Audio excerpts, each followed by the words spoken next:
สวัสดีครับผมธนกรโทดีจาก thailandkid.com นะครับในคลิปวิดีโอนี้ผมจะมารีวิวนาฬิกาสมาร์ทวอชนะครับนาฬิกาเพื่อสุขภาพ DT93 นะครับตัวนี้นะครับ DT93 ตัวนี้ถูกพูดถึงมากในต่างประเทศนะครับไม่ว่าจะเป็นอินเดียหรือทางฝรั่งนะครับก็บอกว่าตัวนี้เป็นนาฬิกาสมาร์ทวอชที่ราคาไม่แพงแล้วก็คุ้มค่านะครับแบบว่าราคาไม่เกินพันนะครับตัวนี้เดี๋ยวผมจะมาลองอันบ็อกดูแล้วก็ดูว่ามันมีอะไรให้มาบ้างนะครับแล้วก็ในคลิปที่2น่าจะเป็นพูดเกี่ยวกับซอฟต์แวร์นะครับที่เราอินสตอลลงไปในมือถือนะครับว่ามันมีฟังก์ชันอะไรที่น่าสนใจบ้างนะครับเพราะว่าก่อนหน้านั้นผมก็ได้ทำการรีวิว MI Watch มาแล้วนะครับซึ่งเป็นนาฬิกาที่คุ้มค่าในราคา 3,000 กว่าบาทนะครับแต่ตัวนี้ราคาไม่ถึงพันนะครับก็อย่างว่านะครับตัวนี้เป็นสินค้าที่มาจากจีนนะครับเดี๋ยวเรามาดูว่า DT93 จะมีอะไรบ้างนะครับ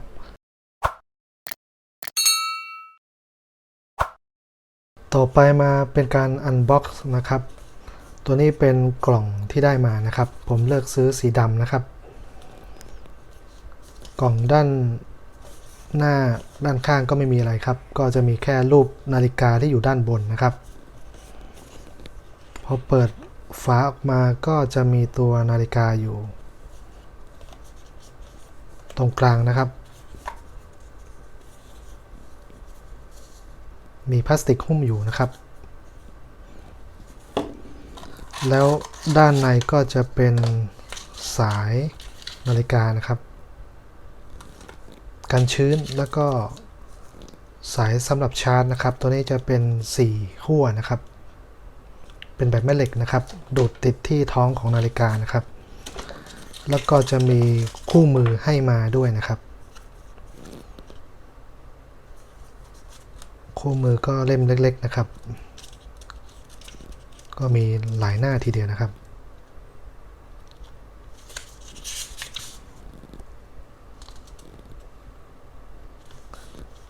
109หน้านะครับซอฟต์แวร์ที่ใช้นะครับชื่อว่า Fit Cloud Pro นะครับตัวนี้ใช้ได้ทั้ง Android และก็ iOS นะครับ iPhone เรามาแกะดูนะครับ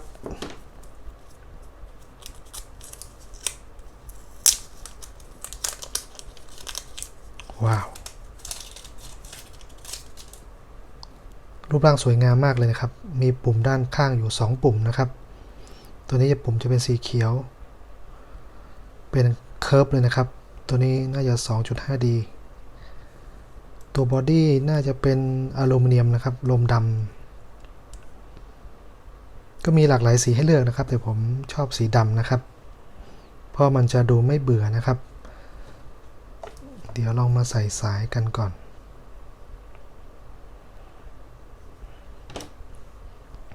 เปิดก่อนเพราะว่าตอนนี้ผมไม่รู้ว่าด้านไหนด้านบนนะครับ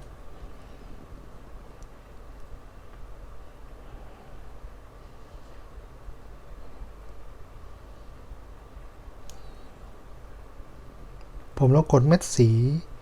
เขียวนะครับไม่ติดนะครับลองกดเม็ดอีกเม็ดหนึ่ง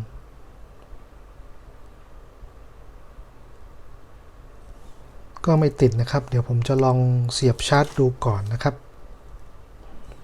ก่อนอื่นต้องหาวอลชาร์จก่อนนะครับ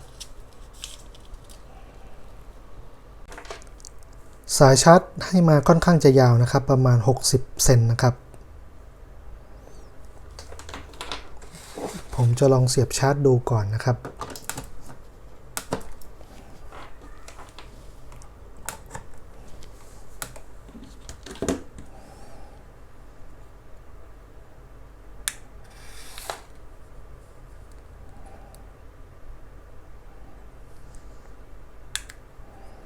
ถ้าสลับด้านมันจะไม่ติดนะครับ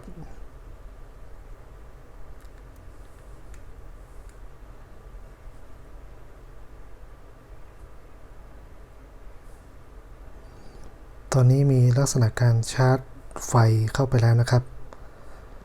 จอค่อนข้างจะสวยมากเลยนะครับ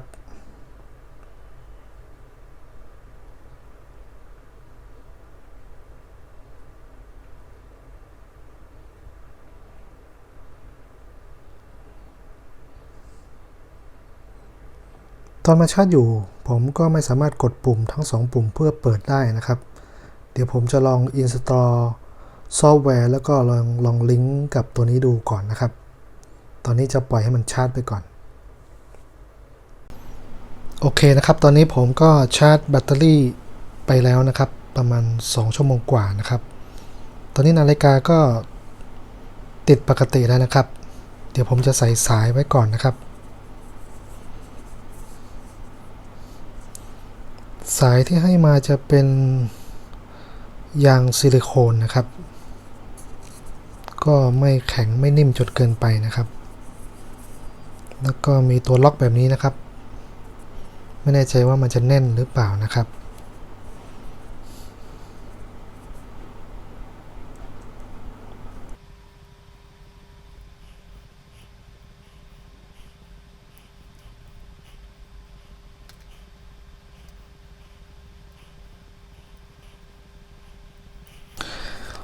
โอเคครับเสร็จแล้วครับค่อนข้างจะใส่ยากนิดนึงนะครับเพราะว่ารูมันค่อนข้างจะเล็กนะครับ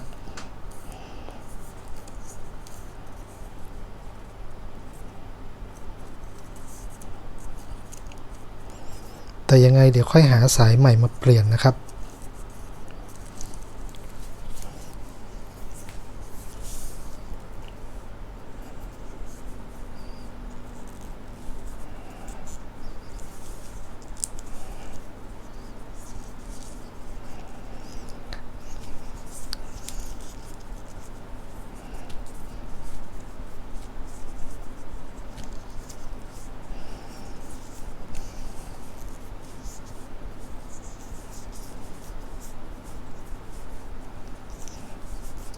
สายนาฬิกาแบบนี้จะใส่ยากหน่อยนะครับอาจจะเป็นเพราะเรายังไม่ถนัดนะครับโอเคผมเป็นคนข้อมือเล็กนะครับมาดูว่านาฬิกาให้อะไรมาบ้างนะครับหน้าแรกก็จะเป็นการบอกเวลานะครับอัตราการเต้นของหัวใจที่วัดล่าสุดสเต็ปการก้าวเดินนะครับถ้าเรากดค้างไว้ก็จะเป็นการเปลี่ยนหน้าของนาฬิกานะครับมีให้เลือกตอนนี้นะครับที่อยู่ในนาฬิกา1 2 3 4มีอยู่4อันนะครับผมจะเลือกอันนี้ไว้ก่อนนะครับต่อมาผมจะเลื่อนลงมานะครับก็เดี๋ยวจะเซตติ้งให้เป็นภาษาไทยก่อนนะครับเพื่อให้ง่ายตั้งค่า language ก็มีให้เลือกหลากหลายภาษานะครับ default ที่ได้มาจะเป็นภาษาอังกฤษนะครับผมจะเลื่อนหาภาษาไทยโอเคตอนนี้เป็นภาษาไทยนะครับจะได้ดูง่ายตอนนี้ผมยังไม่ลิงก์กับโปรแกรม Fit Cloud Pro นะครับข้อมูลวันที่และก็เวลาอาจจะยังไม่ถูกต้องนะครับหน้าปัดนาฬิกาหน้าแรกนะครับก็จะบอกข้อมูลของเวลานะครับอัตราการเต้นหัวใจที่วัดล่าสุดสเต็ปการก้าวเดินนะครับพอปัดลงมานะครับก็จะเป็นการตั้งค่าต่างๆนะครับตัวนี้รูปพระจันทร์เสี้ยวก็ห้ามรบกวนนะครับไม่ให้มีการแจ้งเตือนมาที่นาฬิกาตัวนี้ก็จะเป็นการประหยัดพลังงานนะครับถ้ากดถูกมันจะยกเลิกการเชื่อมต่อบลูทูธไปที่โทรศัพท์มือถือของเรานะครับรุ่นนี้ใช้บลูทูธเวอร์ชัน5นะครับตัวนี้ก็จะเป็นการเปิดโหมดเปิดหรือปิดโหมดในการโทรศัพท์นะครับตัวนี้ก็ปรับความสว่างนะครับสว่างมากสว่างน้อยนะครับแต่ผมอยากให้มันสว่างเต็มๆเลยนะครับตัวนี้ก็เป็นปุ่ม setting นะครับตัวนี้ก็ค้นหาโทรศัพท์นะครับเหมือน Smart Watch ทั่วไปนะครับหน้าถัดไปตัวนี้ก็จะเป็นปุ่มปิดนะครับตัวนี้ก็ข้อมูลเกี่ยวกับนาฬิกานะครับ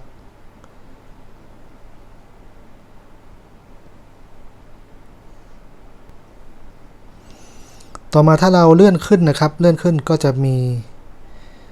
ข้อความนะครับตัวนี้เราไม่ได้ลิงก์กับมือถือนะครับก็จะไม่มีข้อความปรากฏขึ้นมานะครับต่อมาเดี๋ยวผมจะลองเลื่อนไปทางขวานะครับทางขวาก็จะมีฟังก์ชันต่างๆให้เลือกใช้งานนะครับตัวแรกก็จะเป็นออกซิเจนในเลือดนะครับ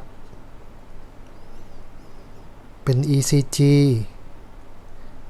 การนอนหลับนะครับข้อมูลการนอนหลับนาฬิกาปลุกนาฬิกาจับเวลานาฬิกาตัวนี้ก็จับเวลาเหมือนกันนะครับก็มีให้เลือกเยอะเลยนะครับไม่รู้ว่าทำอะไรนะครับอันนี้ต่อมาก็เป็นข้อความนะครับตัวนี้ก็ต้องลิงก์กับมือถือก่อนตัวนี้ก็น่าจะเป็นยกเลิกการเชื่อมต่อตัวนี้ก็เป็นการตั้งค่านะครับการตั้งค่าตัวแรกก็จะเป็นภาษานะครับเมื่อกี้ผมได้ตั้งไปแล้วนะครับเปลี่ยนจากภาษาอังกฤษเป็นภาษาไทยหน้าจอแสดงผลนะครับก็จะมีความสว่างตัวนี้ก็จะเลือกหน้าปัดนาฬิกานะครับ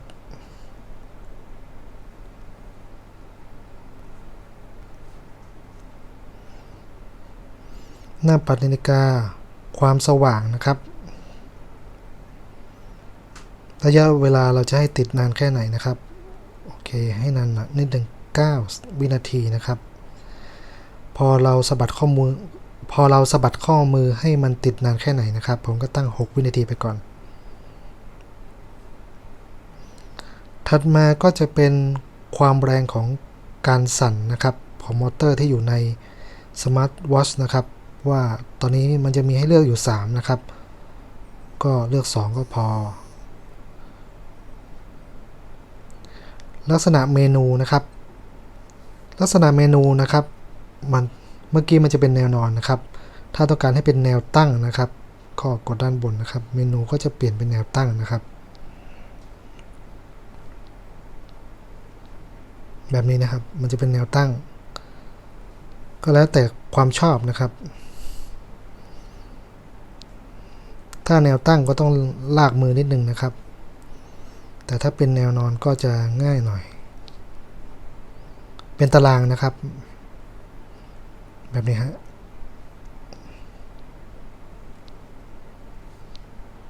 มันจะเป็นแบบ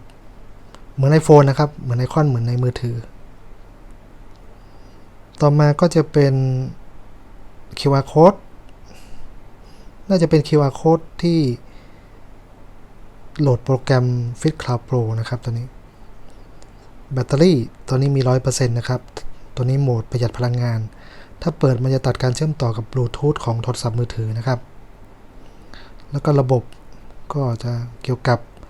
นาฬิกานะครับนี่ก็บูตให้นาฬิกาเริ่มใหม่แล้วก็ปิดนาฬิกานะครับเมื่อไม่ได้ใช้เป็นเวลานานก็มีประมาณนี้นะครับสำหรับเซตติ้งผมเลื่อนขึ้นไปไม่มีแต่ผมเลื่อนลงมาก็จะมีโทรศัพท์บันทึกการโทรนะครับก็นี่น่าจะเป็นข้อมูลการติดต่อนี่ก็ปุ่มกดโทรศัพท์นะครับในการที่เราลิงก์บลูทูธไปที่มือถือนะครับเพื่อสั่งงานให้มือถือโทรออกนะครับแล้วก็รับสายผ่านตัวนาฬิกานะครับ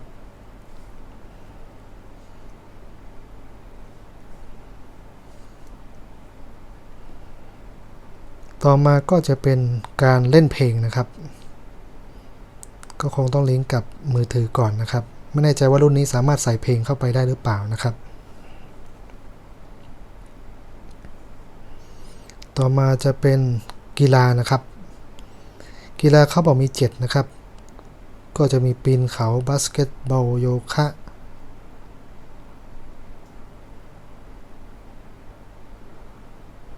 นี่รูปไข่น่าจะเป็นแอร์วอล์กเกอร์ตัวนี้ตั้งให้แสดงหน้าจอได้แค่9 วินาทีนะครับถ้าไม่ทำอะไรมันก็จะดับไปนะครับน้อยไปนิดนึงก็มีปั่นจักรยานปีนเขาเดินเล่นเอาใหม่นะครับเลื่อนจากด้านบนมาล่างนะครับเดินเล่นอะไรไม่รู้ขี่จักรยานปีนเขาบาสเกตบอลโยคะเดินแอร์วอล์กเกอร์1 2 3 4 5 6 7 1 2 3 4 5 6 7มี7ชนิดกีฬานะครับตัวนี้น้อยไปนิดนึงนะครับต่อมาตัวนี้ก็จะเป็นข้อมูลการออกกำลังกายต่างๆนะครับ เดินไปแล้วกี่สเต็ปใช้พลังงานไปกี่แคลอรี่เดินไประยะทางเท่าไหร่นะครับตัวนี้ก็จะเป็นบันทึกการออกกำลังกายก็อัตราการเต้นของหัวใจตัวนี้ก็วัดความดันนะครับก็เดี๋ยวลองวัดดูก็ได้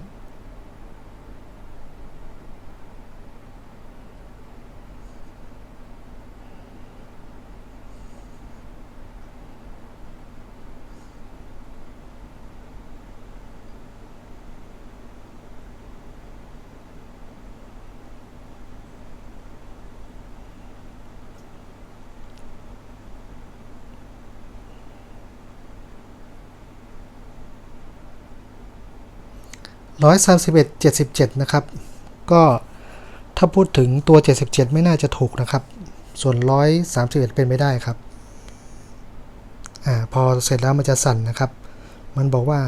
131/77นี่อาจจะไม่เที่ยงตรงนะครับในส่วนของ77ก็มีประมาณนี้นะครับมีฟังก์ชันค่อนข้างจะเยอะเหมือนกันนะครับที่น่าสนใจแต่ไม่มีอย่างหนึ่งก็คือวัดอุณหภูมิของร่างกายนะครับถ้ามีอีกอันนึงก็น่าจะเจ๋งกว่านี้นะครับโอเคนี่ก็เป็นฟังก์ชันต่างๆนะครับพอเราปัดมาทางขวาก็จะเป็นข้อมูลต่างๆนะครับก็จะเป็นข้อมูลการออกกำลังกายอัตราการเต้นของหัวใจ94ก็เดี๋ยวในคลิปที่2ผมจะทำการเปรียบเทียบให้ดูระหว่างของยี่ห้อ Huawei MI Watch แล้วก็รุ่นนี้นะครับดูว่าความเที่ยงตรงมันมากน้อยแค่ไหนนะครับการนอนหลับสภาพอากาศนะครับตัวนี้ก็ต้องลิงก์กับโทรศัพท์มือถือนะครับถึงจะแสดงข้อมูลได้ถูกต้องนะครับเพราะตอนนี้ผมยังไม่ลิงก์นะครับก็ดูก็จะมีแค่นี้นะครับสำหรับนาฬิกาตัวนี้เดี๋ยวผมจะลอง Connect กับโปรแกรมที่ชื่อว่า Fit Cloud Pro นะครับแล้วมาดูกันว่ามันมีอะไรให้ตั้งมีอะไรให้เล่นบ้างนะครับมาพูดถึงสเปคตัวนี้นะครับ CPU จะใช้รุ่น RTL 8762 4K นะครับขนาดหน้าจอ 1.78 นิ้วนะครับ Bluetooth 5 IP67 นะครับตัวนี้จุดเด่นของมันก็คือ Resolution นะครับที่ 1.78 นิ้วเนี่ย Resolution หรือความละเอียดนะครับได้มาถึง420คูณ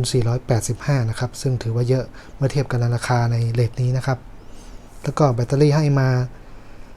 230มิลลิแอมป์นะครับเขาบอกว่าอยู่ได้ประมาณมากกว่า1อาทิตย์นะครับเดี๋ยวก็ลองดูว่ามันโอเคเปล่าครับมันใช้ได้จริงหรือเปล่าถ้าเกิน1อาทิตย์ก็ถือว่าโอเคแล้วนะครับสำหรับผมก็เป็นนาฬิกาที่โอเคอยู่นะครับก็สีสันสวยงามนะครับค่อนข้างจะละเอียด300กว่า ppi นะครับตัวนี้ค่อนข้างจะโอเคนะครับในราคา 1,000 บาทนะครับก็เดี๋ยวในคลิปที่2ผมจะมาลองเชื่อมต่อกับโปรแกรม Fit Cloud Pro นะครับมาดูว่ามันมีอะไรให้เราตั้งค่าได้บ้างผมอยากรู้ว่าการวัดอัตราการเต้นของหัวใจแบบ24ชั่วโมงเนี่ยมันจะละเอียดต่ำสุดได้แค่ไหนนะครับแล้วก็เดี๋ยวจะลองวัดอัตราการเต้นของหัวใจของ DT93 เทียบกับ MI Watch แล้วก็ Huawei ดูนะครับว่านาฬิกานี้มีความเที่ยงตรงมากน้อยแค่ไหนนะครับรอติดตามใน EP 2 นะครับหวังว่าคลิปนี้คงจะมีประโยชน์นะครับอย่าลืมติดตามกันนะครับสวัสดีครับ